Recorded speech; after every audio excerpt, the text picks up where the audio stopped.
Welcome to the Thursday Thoughts podcast from Free Church. Following Jesus is more than an ideology, it's a way of life. It's never a linear journey, and there's no one-size-fits-all approach. We would love to help you follow Jesus, know your true identity, grow in freedom, and go live with the purpose that God has for you. Each episode, we have conversations about the way of life that Jesus invites us into. Hey guys, welcome to Thursday Thoughts. Hello, Amy. Hi. It has been a while since we have recorded a Thursday Thoughts podcast together. In fact, I think this is the first one that I'm recording in the new space. You have Is that been right? out of office a little bit. Yeah, I have been, but not on holiday. Yes. So tell us, where have you been? All over the world. I've just, last couple of weeks have been, well, where do we begin? Let's start 4 weeks back. So 4 weeks back, we were down in KZN, sorting out some family things. And then the week after that, we were at Church Planters training across at Urban Life in Midrand. Mm-hmm. So you and I were there together, and just incredible to be in the room with a whole lot of people. What was your big takeaway from that? From ARC. So ARC was a church planters training event. And I think the big takeaway from that is that there's a hunger for people in South Africa to be planting churches. Yeah. And people knowing that the church is the hope of the world. Yeah. And leaning in to look for answers and advice and help in order to build a healthy local church. Yeah. So I think there must have been, I don't know, close to 50 people in the room or so. I would say more, but yeah. Maybe a little more, mostly from South Africa, but there were even people there from Kenya. At my table, I had people there from Zambia, that had traveled because they wanted to learn about planting churches. Yeah. So I was so encouraged in there to just see how many people there are that actually have this desire in their hearts to see life-giving churches planted, and hearing stories about how when churches are planted, neighborhoods are transformed, communities are transformed, cities are transformed. Yeah. And the statistics are incredible. Yeah. I mean, I was talking to a couple of weeks back, to friends of ours, and they have a location which meets in a school hall. And since the church has been in the school, the matric pass rate has gone from 63% to over 90%. Wow. And the whole community has been transformed. There was a lot of gangsterism in the neighborhood. And since the church has been meeting in the school and the kids have been impacted by the gospel, not only has the pass rate of the school informed, but actually the crime stats in the neighborhood have gone down. And that's just like a one practical, beautiful example of how the church brings transformation. Yeah, and I think one of the things, another takeaway for me is when we come to the same space Sunday after Sunday after Sunday. Yeah. So we're part of Free Church. I love Free Church. It's the best church in the whole world because it's where my family, this is my community.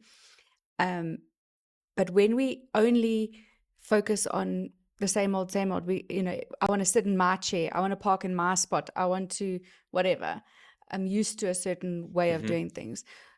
You can get almost complacent. Yeah. So talk to us about the opposite of that then. So the opposite, I'm going into this room full of church planters that are hungry to plant. We're hearing statistics like that, real life stories of what the church is doing. Encouraging things of there's all these people that want to plant churches. The gospel message preached in a different way. So just to zoom out a little bit from my small world. Yeah, so that's there it is. It removes you from the day-to-day, week-to-week sort of tunnel vision. Yes. And pulls you into a bigger story. Yes, and the bigger story is like you say, not just South Africa, but Africa. All these people from all these places that have a desire to see God's kingdom come. Yeah, absolutely. It's inspiring. And then when I come back into my smaller world, I'm like so excited. You bring some of that inspiration with, and guys, there's a bigger story at play. So that was 3 weeks back. I'm just trying to get this chronologically. Then the next week I got to go to Doha in Qatar with some friends from other churches. Actually, Mark and Gabe from Life Changers Church down in Cape Town. Yeah. And they were doing a training of church planters that have been planted out of Doha Fellowship. And a smaller room this time, but people diverse, people from all over the place. Churches in Bahrain and Saudi Arabia and Serbia and Russia, and just places that most of us probably would never get to go, Yeah. and places where you might think, like, is there even a church there? Yeah. And this was a training for church planters, and I just got to sit in the room and hear the stories of how. I mean, here's one cool story, right? The refugees that are going into Greece are being encountered by some of these people in the refugee camps. They're hearing the gospel, they're getting saved, and then as they move into Europe, they take the gospel with them and start house churches in Europe.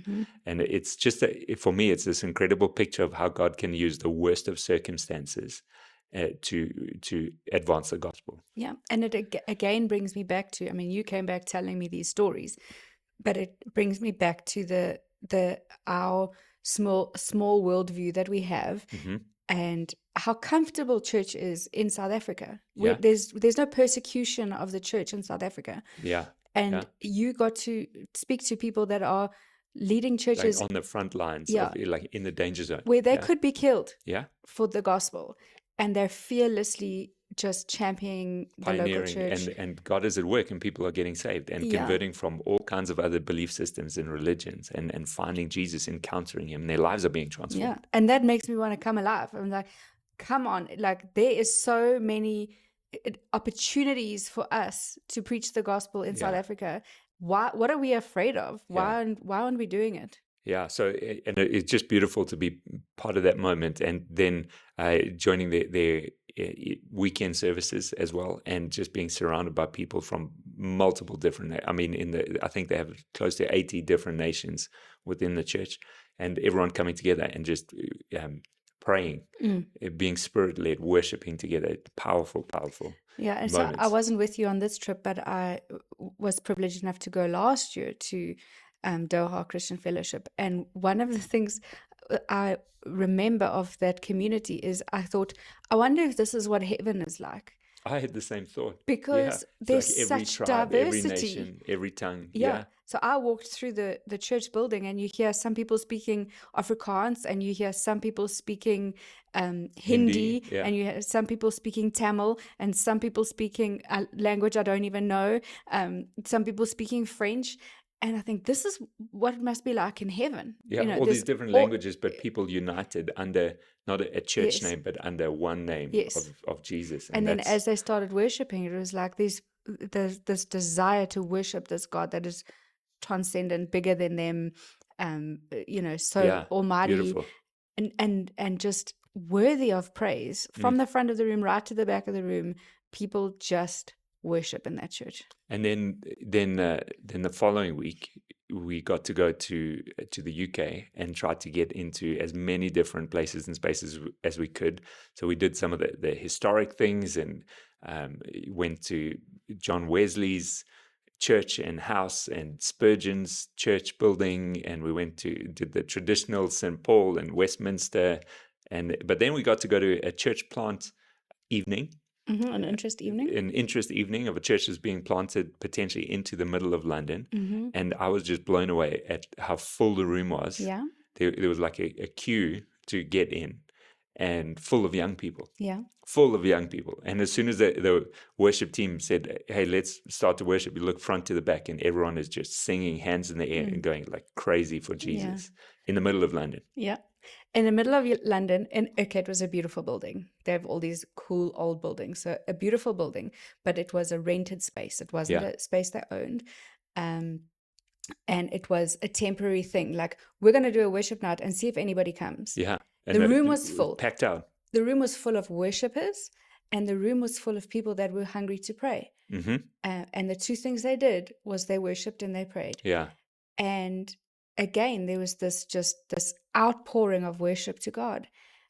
Young people, a lot of young people, but there were also old people in the room, and everybody just worshiping like ate full of borscht. Incredible. It's actually difficult to describe. It's one of you have to sort of be in the room to experience it. So we try our best to bring some of that back. So we were there, and then we were at the Hillsong conference, along with 3,000 other people from all over Europe. And I mean, so much to unpack out of that. Yeah. But I think one of the things that was key for me was when they interviewed the guy that's leading Hillsong in Ukraine, and he shared his story about what it's like to lead a church in a war zone. Yeah. And one of the things he said was each day they have like a phone list, and they call all the people that are part of the church community to check if they're still around, if they're still alive. And he told this story, and at the end of it, and he said, and the one thing that he's learned through all of this, leading church in a war zone, is that God is good. Yeah. And hearing those stories, I'm just like, oh, this reminds me of what the stories you read in Acts of the early church. Is again, people on the front lines that are giving their lives for what they believe in, and just going after Jesus and still finding his goodness in the worst of circumstances. Yeah, and as he described his story of what they were experiencing, and funeral after funeral, and all of the chaos, and to end off the whole thing with just God is good. Yeah. So he acknowledged this is difficult. God doesn't suddenly miraculously make everything easy. Yeah. But he's so good. I was almost finished at the end of that. That was brilliant. Incredible. But in the room as well, so many young people worshiping, like going crazy for Jesus, the gospel coming alive. Again, like on the outskirts of London, this massive gathering of people just hungry for God, hungry to see God move. And one of the speakers said in the UK, I think it was in 2022. I might get the stats a little bit wrong, but it was phenomenal. Like there was 4% of guys between the ages of 18 and 24 were pursuing faith in 2022, 3 years ago. 2025, that number's moved from 4% to 21%. So now that's doubled and doubled again of guys between the ages of 18 and 24 pursuing faith. So something's happening. And we've seen the headlines about it of awakening and slow burn revival amongst the Gen Zs, but now it's we were tangible. in the room. You're in the room and feel like God is up to something. Yeah. And not just one room. We were in multiple rooms where we're seeing it happen. Yeah. So it wasn't just, it's just one movement or one type of church. Everywhere we went, there were young people hungry for Jesus. Yeah. And this is a post-Christian society, a society that is very much woke, or whatever you want to call it. You can choose however you want to express yourself. You can choose your sexual identity. Mostly atheists. And one of the stats was many of the young people that have been raised by atheists are turning their back on atheism and going, there is actually something more. And looking for something authentic. Yeah. And so we stood at the first opening night at Hillsong Conference, 3,000 people in the room, and you kind of in your rows of seats waiting, they had a countdown, and then the worship started, and it was like this mass of bodies that just moved right up to the front of the stage. And it was all, I would say, 16 to 25-year-olds, and they just went mad, worshiping, jumping, singing, and from the front to the back, people were singing. But it was overwhelming, this kind of swell, and I just again realized in a London context, in a European context, they've tried everything. They've tried atheism. They've tried sexual identity, whatever. They've tried drugs. They've tried to fulfill themselves with everything. If you've been to London, it's an interesting place. And now they're going, well, I want something that is real and tangible and authentic, and I can only find that in Jesus. And it's so encouraging to see that people are hungry. They probably even don't even have the language of what they're hungry for, but they're coming to the church to find the answers. Yeah.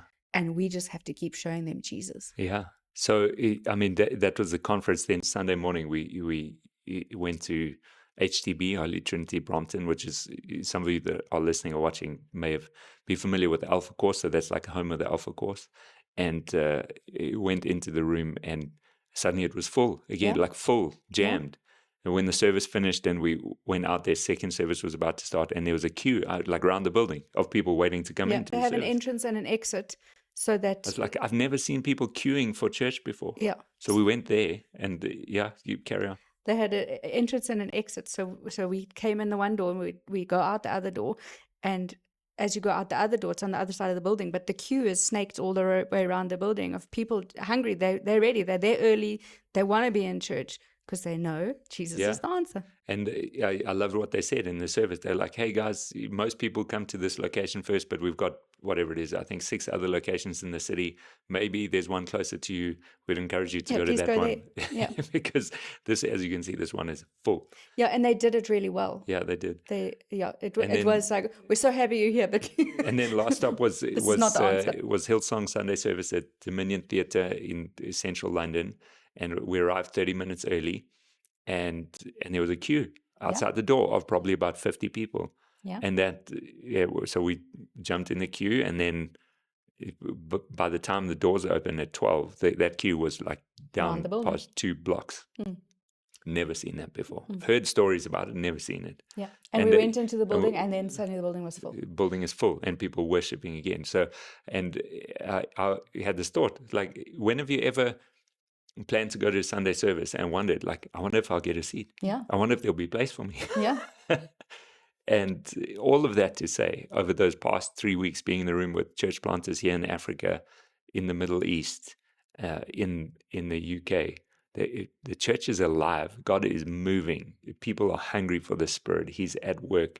There's the worship next level, presence of God, miracles happening, lives being transformed. I'm going, come on, Free Church, let's go. Let's go, South Africa. Yeah. Let's not be complacent. Let's not be comfortable. Let's not be small-minded, but let's dream big for Yeah. everything that God has. Let's not be left behind by what He's up to. Yeah. And I think that, because people have been hungry and they've tried different things and they've come to Jesus, they understand that Jesus is real. Mhm. And so they are living like Jesus is real. Yeah. They're worshiping like Jesus is real. They're praying like Jesus is real. They're excited like Jesus is real. They're full of joy like Yeah. Jesus is real. So it's the cry in my heart coming home is, guys, Jesus is real. Can Yeah. we please look like it? Jesus And is real. I know we know that, but I think what you mentioned is because things can be, like, in a South African Familiar. context, faith can be easy and familiar. And sometimes when there's a little bit of adversity, when there's a little bit of persecution, then that actually causes a hunger in people, the desire for people. Yeah. So if that's missing, then it's up to us to cultivate that desire. So the question becomes, well, how do you cultivate a desire for God in your heart? How do you get to that place of hunger? Because you might be listening or watching going like, hey, that sounds cool, but I'm not really like desiring God. So how do you cultivate that I desire for remember God? when we first got saved and somebody was speaking, I don't know whether it was at church or life group, about how much they love Jesus. They love Jesus. And I was like, I don't know that I can say that I love Jesus. I'm saved. I believe in Jesus. Mhm. But I don't But know you weren't that at the same level as like what they were I'm talking not sure about. that I love Jesus. Yeah. I just believe in him. Yeah. But then, over a journey of leaning into relationship with Jesus, I can honestly say I love Jesus. Yeah. That's it. So Leaning I think into that's the relationship. thing is maybe some of us need to make the shift from I believe in Jesus to I love Jesus. Yeah. And how do you fall in love with somebody? Yeah. You get to know them. You get to know them. So I think, so, okay, we like to be practical. So how do you cultivate the desire for God in your heart? You want to increase in your love for Jesus. Starting point is to know God loves you first. Yeah. He loved you first. So our love for him is a response that comes from that. Understanding the truth of the gospel. It's slowing down, Yeah. It's one of the big takeaways of this past week for us. just slowing down and making space in your life to get to know God, to build that relationship. How do you build a relationship? Well, in the Word, Yeah. through prayer, through times of worship, Yeah. times in community with other believers, Yeah. I think prioritizing moments of worship together. You come Being- into the presence of God, it changes you. being with other believers and seeing, God's love reflected in somebody's face, Yeah. that helps you get to know Jesus. God's love reflected in somebody's act of kindness Yeah. that helps you to get to know Jesus. Yeah. But yeah, definitely time in the Word, time, and it's like, oh my gosh, you're just giving me a to-do list. Yes, I'm giving you a to-do list, but if you do the work of having a relationship, in our marriage, we have to do the work of having a relationship. Our marriage doesn't just work if we don't By spend time. default, yeah. By Yeah, default. yeah. So do the work of having a relationship like any other relationship, and you will come to know a Jesus that you will love. Yeah, absolutely. It's beautiful. And I think as that happens, as we take those things, apply them into our lives, so we begin to see God showing up in a greater way, because he shows up where he's desired. Yes, and have an expectant heart. Yeah. Oh my gosh, an expectant heart. Trusting and believing I think God's if you going to have move. an expectant heart, you're going to see miracles. Yeah. If we just walk into a room day after day, Sunday after Sunday, and we're going to church, we're leaving church, you might never see anything. But if you come into a room with an expectant heart, Yeah. oh my gosh, beautiful. you're going to see things. Because then you're going to be looking for the miracle. Then you're going to be hungry for a miracle. So then you're going to be praying for the miracle. And then you're going to be I think, hungry for a what touch helps from build heaven. that expectancy, in my opinion as well, is being part of the dream team. Yeah. Like when you are part of a team that's building towards something, there's an expectation. So, hey guys, we're trusting, we're believing this Sunday. This is what we're expecting for God to do. So I know, like, our teams do that. Our kids team and our worship team is aligning their hearts, the people team, the setup team, for what God's going to do on Sunday. So we come prepared and expectant, and it elevates the faith in the room. Yeah. Yeah. An Incredible. expectant heart is, God will move across a room of expectant hearts, 100%. And a grateful heart, because gratitude changes everything. And if we wake up every day and say, God, I'm so grateful that you've put me in this place for this time, Yeah. for such a reason, whatever it is for you. Yeah. I'm grateful that I can go to church and there's no opposition to me getting to church. I'm grateful that I can worship you without any barriers. Like the people in the Middle East have so many barriers. We're just able to go to church, have church meetings. We can stand in the street and worship, and there's no persecution. So start with a grateful heart. This also can completely change everything. Yeah. Hey, brilliant. Well, lots more to share. I think there's all the stuff is going to come out. Overflow, like, as we go over the next few weeks. But hey, can you believe it's already November, into the last bit of the year? And hey, we're excited for all that's to come. We're praying for you, and hey, would love you have you leaning into the story, into God in a greater way. So whatever it is for you, whatever your next step is, pray that you have courage and an expectant heart, that you lean into that and see what God is going to do. Amen. Amen.